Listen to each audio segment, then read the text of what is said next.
You're listening to 90.9 FM WIRQ, Quick's home for new music and great classics. Happy Monday morning. It is now time for Cuse in the Morning, a special March Madness edition. And where before the show I just filled out the bracket, they came out today and printed it out, filled it out. It took me about 5 minutes, and I have my Final Four, and I have my winner picked, which is Duke, like I announced. And I have my Final Four here set and done, and I have everything picked. And it's more of a predictable Final Four, except one team, and I'll get to that. So, as there's quite a few teams that are obviously in, and I guess the big surprise that we know that Syracuse is not in, one of probably our favorite teams at the moment locally. So, I'm pulling for Duke. Otherwise, I'd pull for Cuse. This is the 1 year that I'm not pulling for Syracuse because they're not in. So, I will read to you right off the bat the Final Four. I have Duke, I have Virginia, Kentucky, and Wisconsin. Those are my Final Four. So now I'm going to go in a little in depth onto how they got there. They will get there, in my opinion.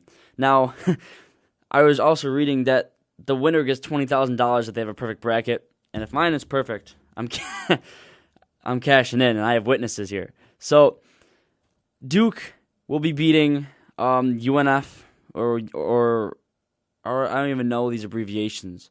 It's one or the other, apparently. I guess these are unnamed teams. And then they will beat a local college here, St. John. I'll have Duke beat Fisher. And then Duke will go on to play Georgetown. Duke will beat Georgetown, then go on to the Elite Eight to take on Gonzaga and beat Gonzaga to make it into the Final Four, where I am predicting that they will go to the Final Two and win it all. So for It's not Virginia, it's Villanova. I got the abbreviations wrong. I don't know what I was reading. So let me read the Final Four again. Kentucky, Villanova, Wisconsin, and Duke. So Villanova, as we move to the top right of the bracket, I have them beating Lafayette.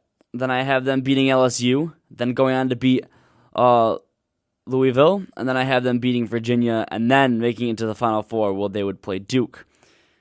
Kentucky on the top left of the bracket. Obviously they went undefeated the entire college basketball season and are the favorites to win it all. I have Kentucky winning in the first round against an unknown team yet. I have them beating, after that, I have them beating Purdue, and then West Virginia, and then I have them beating Kansas. To them, they have the easiest road because these are teams that they've already played and already beaten in the regular season. Now moving on to the final spot in the Final Four, I have Wisconsin. Wisconsin will beat an unknown team, and then they will beat Oregon. After that, I have them beating Arkansas, and then I have them beating Baylor to make it into the Final Four, where they would play Kentucky. So in my final two, I have Kentucky versus Duke, and Duke pulling the upset and winning it all. So that's my prediction. And it's a little sketchy because it's Kentucky. That's the biggest factor here. But as long as Kentucky is knocked off, I really do not see another team getting in the way of Duke as long as they play smart basketball, because if they win, if they win their first round, they have to take on either San Diego or St. John, which they can do. Moving on to that, if they win that game, they have to take on either Georgetown or Utah, or even East Washington or Austin, Texas, if that's even a factor, which I don't think. So really the top contenders in the next round would be, in the Sweet 16, would be Georgetown or Utah. And then moving on, if they beat that, they will have to take on either Gonzaga or really Iowa, which we know Gonzaga is going to be a hard team to beat. So really their biggest issue to get into the Final Four would be in the Elite Eight as they play Gonzaga. So like I said, Kentucky has it easy all the way through, in my opinion. Wisconsin would have to play, after they beat their unknown first round, they will have to play Oregon, either Oregon or Oklahoma, which will be a close game because they're ranked very, very closely. So either Oregon or Oklahoma, to me, I feel it would be the same matchup for Wisconsin. And then if they would move on from that, they would move on to Arkansas, who it would either be Arkansas or UNC, really, or Harvard, which would, honestly, in my opinion, would be Arkansas would be the better team out of those three. It would be Wisconsin, Arkansas. Wisconsin can win that. They move on to play either Baylor or Arizona or even Ohio State, to that matter. All three of those teams, or even Xavier, so four. All four of those teams are in a way a little bit equal in comparison. Playing Wisconsin, Wisconsin has the higher rank. They are the number one in the West, and I do believe that Wisconsin can pull it off. Even if they play Baylor, or even if they play Arizona, who's ranked number 2. Baylor's ranked number 3, and I have them beating number 2 Arizona. So even if Arizona makes it over Baylor to play Wisconsin, I feel like Wisconsin can pull it off and get the win to make it into the Final Four. Now to the top right in the East, I have Villanova taking over the East, as they would play Lafayette, and they'd beat them. Moving on, they'd take on either NC State or LSU, which, much like the Oregon and Oklahoma game, both ranked around the same, and it would be equivalent to about the same for Villanova to play. If they beat them, either LSU or NC State, they would move on to either play really Louisville, because they have teams that are now in the top 10 that are out of the 4 that they would either play, and Louisville is the only team that's close enough to even making it even as far, unless they pull a 2011 VCU upset.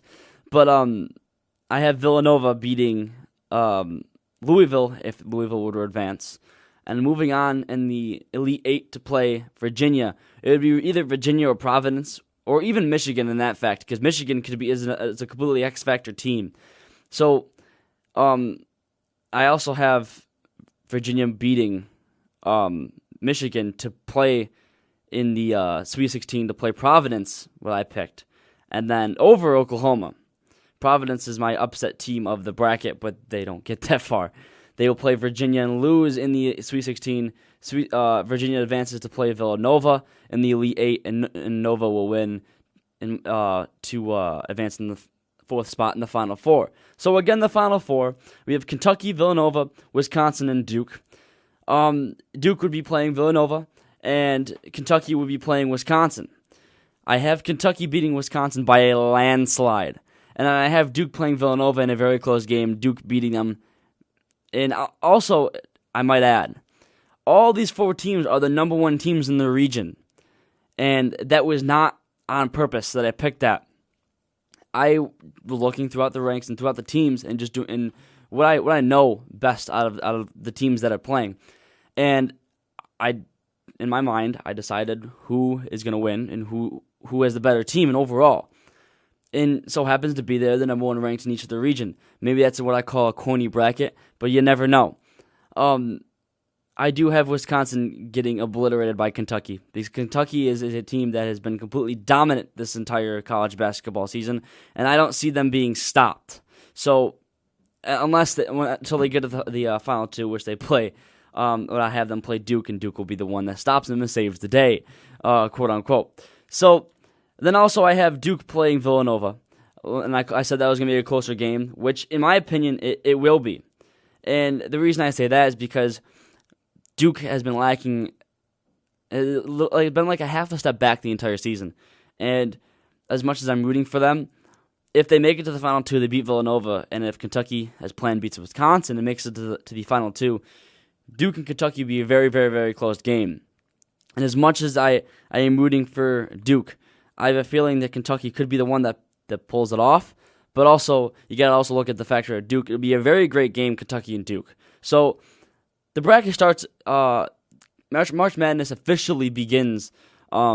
It began yesterday in Selection Sunday, and then today is when everyone's filling out the brackets today and tomorrow. And I decided to fill out mine out today because I couldn't wait. And Wednesday is when the first round starts.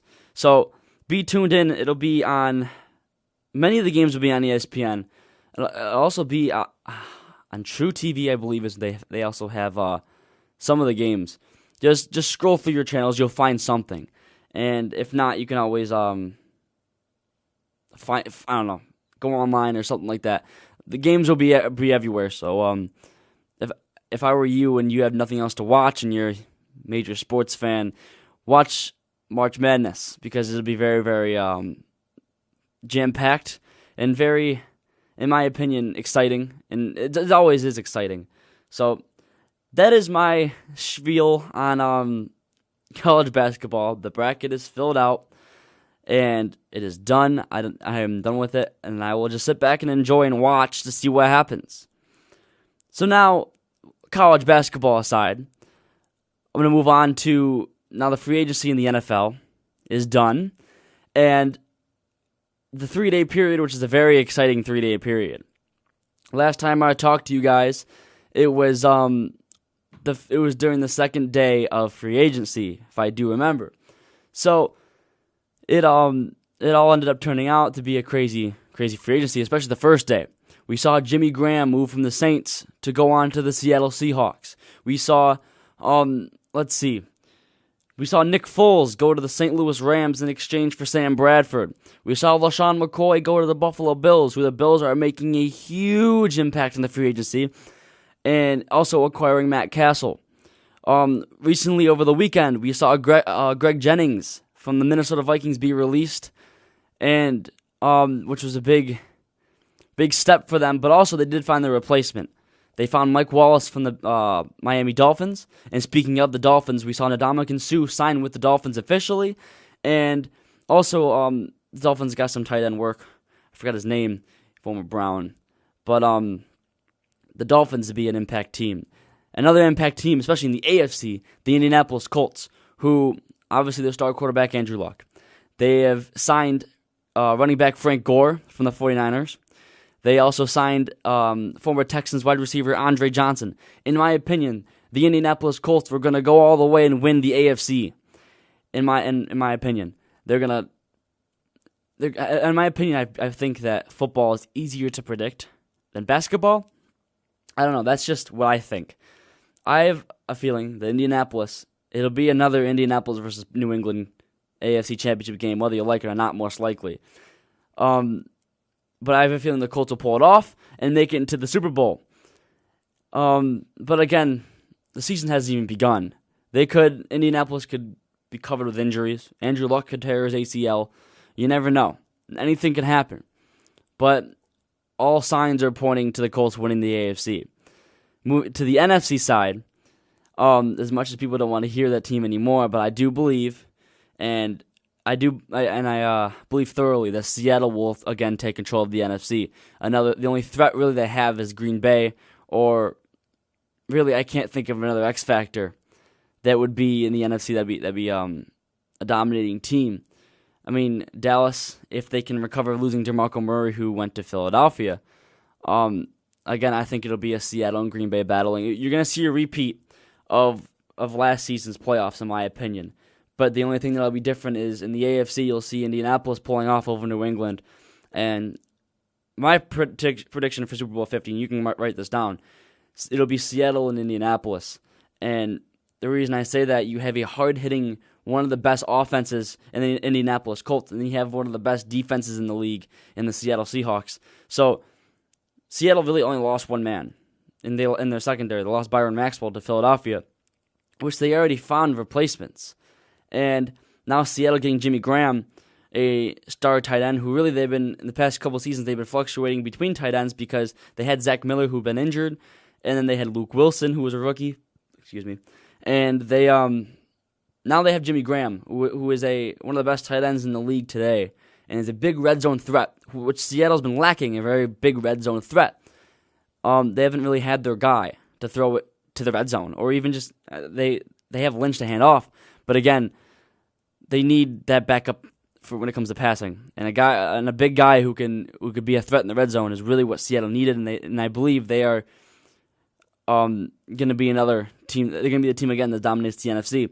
And could it be 3 Super Bowls in a row? I think so, and maybe they can be the tiebreaker and win their second in 3 years. But write it down, mark it down. I have Seattle playing Indianapolis in Super Bowl 50. So that's enough football talk until the draft. Now we're going to go back to the little normal style on Cuse in the morning. Read you guys some scores. Some hockey. Hockey is picking up. And the reason I say that is it's the final 2 or 3 weeks left in the regular season. I think it's 2 weeks left in the regular season. And playoffs will start, and the NHL playoffs are always fun to watch. So, moving on, reading you some scores, what ESPN finds important. I have the Ducks beating the Predators. The Ducks beat the Predators 4-2. St. Louis Blues beat the Dallas Stars 3-0. Who the Blues have been a great team this season. Capitals beat the Bruins 2-0. Red Wings beat the Penguins 5-1. And the Rangers did win. They won 2-1. I think it was against Montreal. I'm not sure. I think it was against the Canadiens. Anyways, that's really all I have to say for hockey because playoffs are starting. So I won't touch hockey as much. I'll read you guys' scores, but I won't touch hockey as much until playoff time hits in the NHL, and that's when it comes crunch time, and that's when it's always fun to watch. So moving on to some Major League Baseball. Spring training has been underway for about almost 2 weeks now. Opening day is in another 2, I believe. It's the first week of April. Be prepared because it is going to be a very interesting baseball season, especially for New York fans. Those who are Yankees fans and those who are Mets fans both have the same fear and excitement at the same time. You have the New York Yankees who have A-Rod back and who looks great during spring training. So far, the past couple weeks that has been going on. And could the Yankees be looking to be that team finally to get back on the road and get back in control of the AL East? And then you got the side of the New York Mets in the NL East. You have it now who's been a team who's been struggling for over almost 10 years now, struggling without a playoff appearance. And now this year could be the year. And I emphasize that greatly because you can tell by the atmosphere of the players and the way they're looking. Offense in the Mets, the batting is extraordinary in spring training so far. David Wright hasn't lost a step. Curtis Granderson hasn't lost a step, and now the new addition, Michael Kadire, hasn't lost a step. Now playing for the Mets. Matt Harvey, returning for pitching, has not lost a step either. He pitched so far 2 games. In a total, he's pitched maybe 2 or 3 innings in those games, and has had a couple strikeouts and looks to be on point. In my opinion, the New York Mets are going to make the playoffs. I do believe they will make the playoffs for the first time in almost 10 years, which is mind-blowing. It'll be 10 years next year, so it's about 9 years since they made the playoffs. The last run they made, I think it was in 2006, and they almost went all the way. They lost the Cardinals in the was it divisional or it was the NL Championship or something like that. But that's really an interesting thing because you got a team, the Mets, has been struggling the entire really year, like the whole really decade, almost a decade now. They've been struggling, and it's been the same thing for the Mets. For Mets fans everywhere, it's the same thing. You do a really good first half of the season, and then you get injuries. You get stuck with injuries, and then your team starts falling down the rankings, and now they're maybe they're third or fourth in the NL East. And now their playoff chances are out of here, and they're only winning 60 games in a season, and they're a negative record. So the Mets, in my opinion, this season is going to be a 70 or an 80 win team, ball team at least, and they're going to make the playoffs. And I think the Mets are going to have a very good chance of making it. So as long as they stay healthy, and I've been saying that for years as a Mets fan, as long as they stay healthy, that's all they can really do. Not from now and then, because they have the talent. They have the talent. They just got to stay healthy, and they got to stay on point. So that's really all I have to say for the moment. I'm going to take a break. You're listening to 90.9 FM WIRQ. You're listening to Cuse in the Morning, March Madness edition. I will be right back. I'm going to play you guys some Avenged Sevenfold with Hail to the King on 90.9 FM WIRQ VRQ. Welcome back to the show on Cuse in the Morning. I'm Mike, as always, your host. And now to do a little recap. In this wonderful Monday morning, it's getting warm out. It's March 16th. We are a day away from St. Paddy's Day. For all you Irish folk out there who, I don't know. Anyways, it's a holiday, I guess. So we're gonna move on. we're going to do a little recap before I get out of here. So, this little edition of Cuse in the Morning, I call it the March Madness edition. Because in the beginning of the show, I just bombarded you with the tournament, the March Madness tournament, that starts in 3 days. March 19th it begins. The first round, all 64 teams will be playing. And my Final Four, for those who are just tuning in, and my Final Four is Kentucky, Wisconsin, Villanova, and Duke. My pick, I told you guys a number of weeks ago that Duke is going to win it all. I looked at the odds, and Duke's odds to win it all are 6-1, which are very low compared to the other. I mean, they're in the top 10 to win it all, which, I mean, think about it, it's not that high. But I do believe they have a chance. They have a chance to pull it off, and I'll be very disappointed if they lose.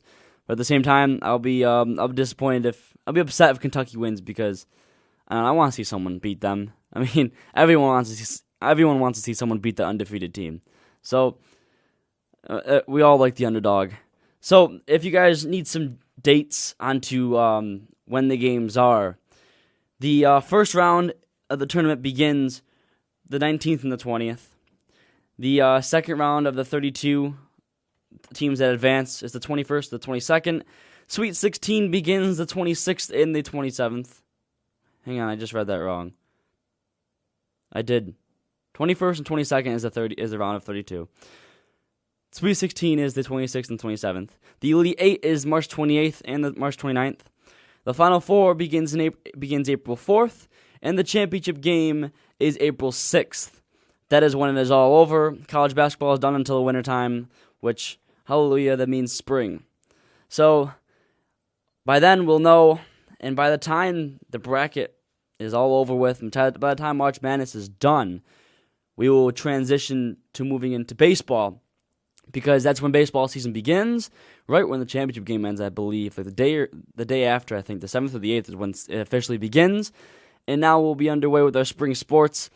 And also, that week, the NFL draft happens, so we'll be discussing the draft, opening day, and then we'll move on from there, and the NHL playoffs. So by the time the March Madness will take us all the way to the end of winter sports, and it'll begin the playoffs of winter sports, and as well as the opening days of spring sports.